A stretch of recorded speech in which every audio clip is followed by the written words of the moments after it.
Hi guys, welcome to Robin Hood Diaries this evening.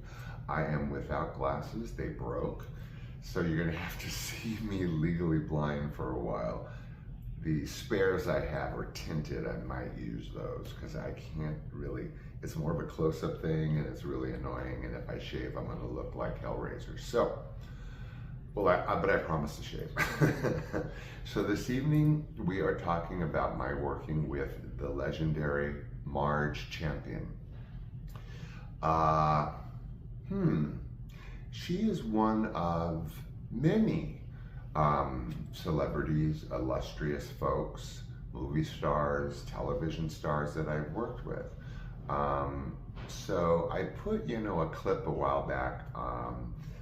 It was a piece of Mommy Dearest where she goes, don't ever use that tone with me, Missy. Do you know who you're talking to? Well, I don't feel that way. I'm really not one to sort of go around bragging about what I've done and so forth, but sometimes I do feel lately, or a little while ago, about that clip. Don't you know who you're dealing with? That kind of relates a little bit. So, not you, but you, kind of other yous, no. So, Marge Champion, one of many. I was privileged to work with Marge Champion on a miniseries called The Awakening Land, which I've mentioned before. It was one of two times that I played Elizabeth Montgomery's son. It was a three-part miniseries. I was in the end, the middle one, and then the beginning of the third one. So, Marge Champion started out, she was very, very famous, particularly with her husband, Gower Champion. They were an extremely famous dance duo. Marge started out her career years and years ago as the live action model for Snow White. And also the Blue Fairy in Pinocchio, but most notably she was the live action, how they have the actress, do the Snow White and then they sort of illustrate around those movements. So she was Snow White. Her second husband, like I said, was Gower Champion. Now she was an accomplished dancer, choreographer, as was he. So they began their career kind of together. They were in Showboat. They were in a ton of musicals in the 1950s. She continued to work, I think, into the 60s, even kind of appearing in stuff into the mid to late 60s. But once she finished with Gower this illustrious career in musicals like Showboat, she sort of slid into choreography. Very, very lucky if you got Marge Champion to choreograph. So, one of the advantages for me in the industry has been that I don't know who I'm working with. My career did not begin with E.T. It kind of ended with E.T. No offense to E.T., but I was extremely popular. I worked all the time, and then E.T. rolled around. The interesting thing about E.T. actually is I walked into that not knowing I was actually probably the most accomplished actor in the group.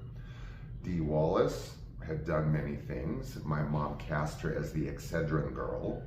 Tommy had done nothing. Casey, had worked with my stepbrother and done some things. But, Drew had done Altered States in a commercial where she, like Altered States, she walks by the hallway. That's about it. So I'm not shooting my own horn, but I was pretty accomplished and pretty well trained by the time I hit the ET set. Back to Marge Champion. So my point being is that one of the reasons why I not are taken in by or drawn to big celebrities, but one of my advantages early on in my career is that I didn't know who these people were. First day on Fun with Dick and Jane, I didn't know who the hell Jane Fonda was. I started talking to her stand-in like she was Jane Fonda because Jane hadn't arrived on the set yet. So I was clueless, I'll get to Marge Champion in a minute, but like Liz Montgomery, okay, so we'd seen Bewitched, George Segal, Jane Fonda, take your pick, Linda Carter. So my point is that I had worked with many celebrities before E.T., but I played Olivia Newton-John's nephew. I was featured with Linda Carter in variety specials. Liz Montgomery, Jane Fonda. You go down the line. So sometimes I get that mommy dearest feeling of, don't you know who you're talking to? Without the ego part. So Marge is on the set. She is married to Boris Sagal. He was a very well-known actor, particularly in television, particularly in these sweeping epics. He did a television one called Masada, the religious epic. Unfortunately, he died a tragic death on the set of Masada, where he stepped off of a helicopter, and you can imagine the carnage. He stepped too high. Terrible. But, so he was my director on The Awakening Land. I had also worked with some of the most illustrious directors in the industry, Ted Kotcheff, take your pick. So, I don't know who Marge Champion is. All I know is she's married to the director, and she is around a lot, and I didn't really know if she was like acting as a script supervisor or kind of what. She was around kind of watching and talking with Boris, the director. So I knew they were tight, and I'm pretty sure I knew that they were married. I didn't know who she was. So I have a pivotal speech in The Awakening Land about slavery. Now, you have to remember this movie took place in the late 1700s, okay? So discussing slavery and the horrors, potential horrors existing in past, for a kid in the late 1700s was like completely unheard of. But again, Hal Holbrook, you want me to go down the line of all the movie stars I work with.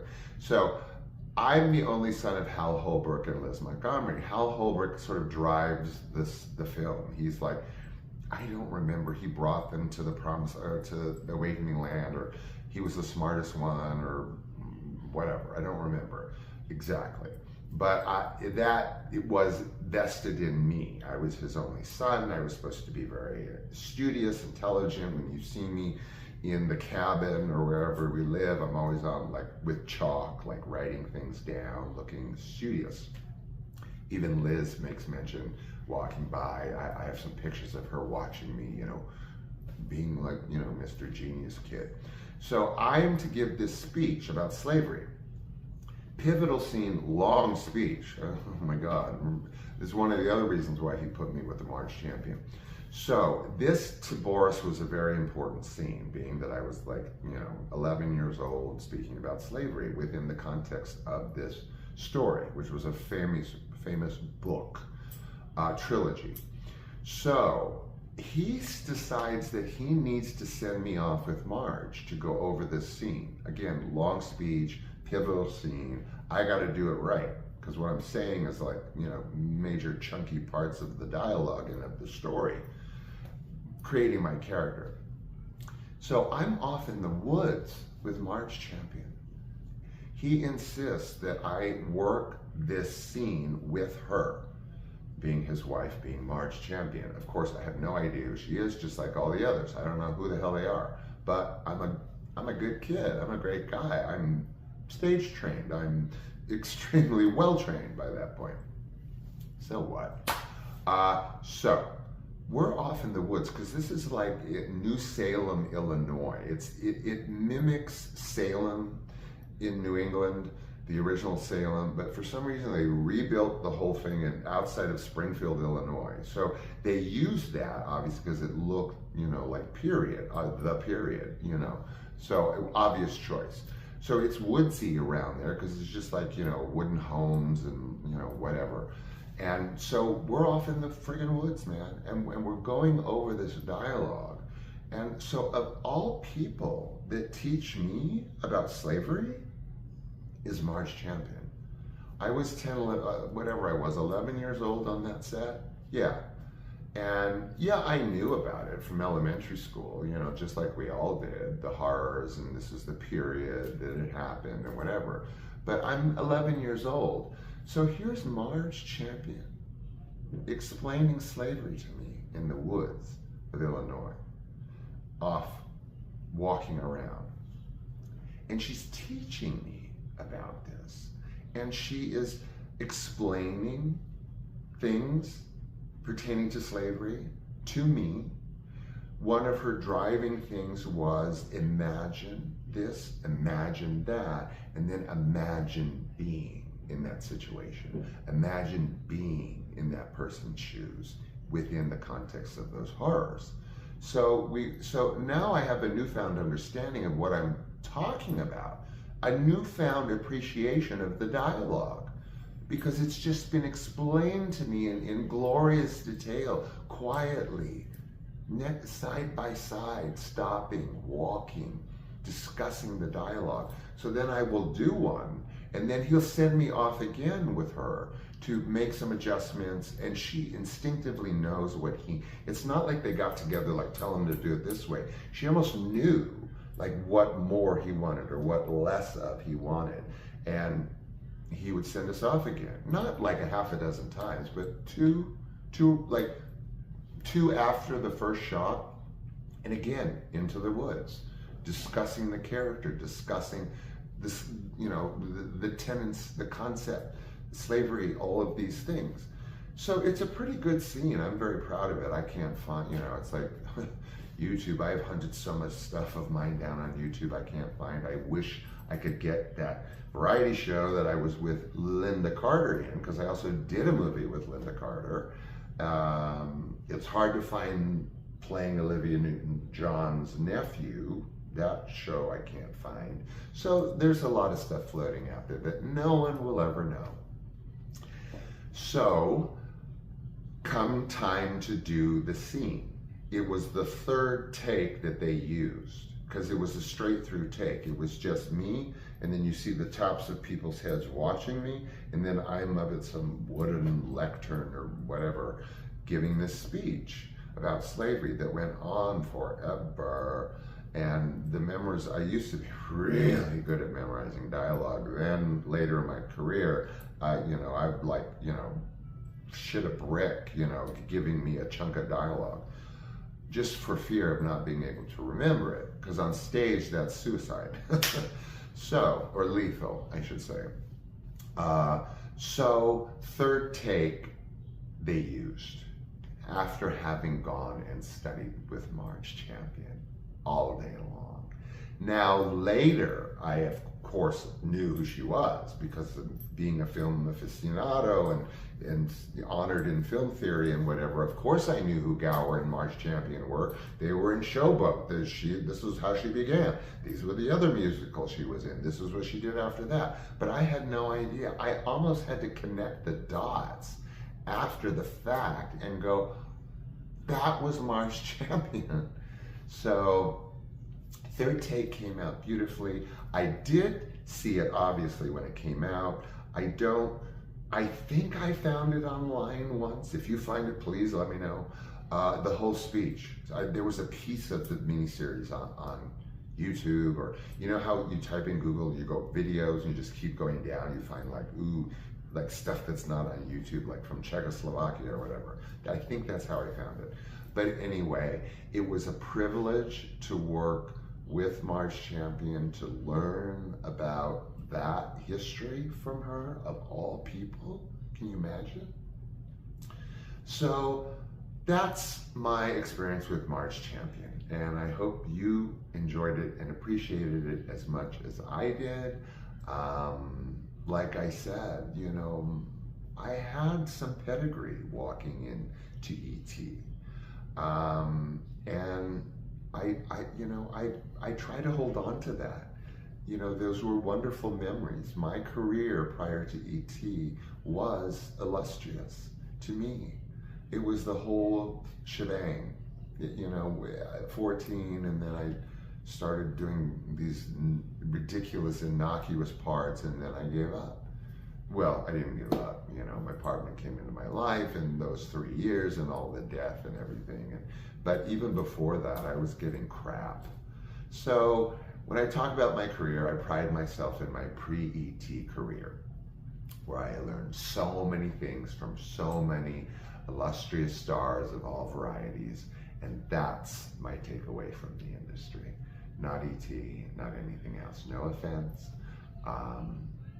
But I do have some pedigree in rehearsal. So I hope you enjoyed tonight's show. I know it was a little off the beaten track. I'll try to stay away from name dropping, but that's very hard for me. I was, you know, celebrities kind of were drawn to me a little teeny bit because I didn't know who they were. I just didn't know. So I took to them like I would a normal human being, as if there is such a thing. So that's kind of how the wedge also. It happens in the industry because you can never know. You never know. It's very unfortunate, sort of off topic here.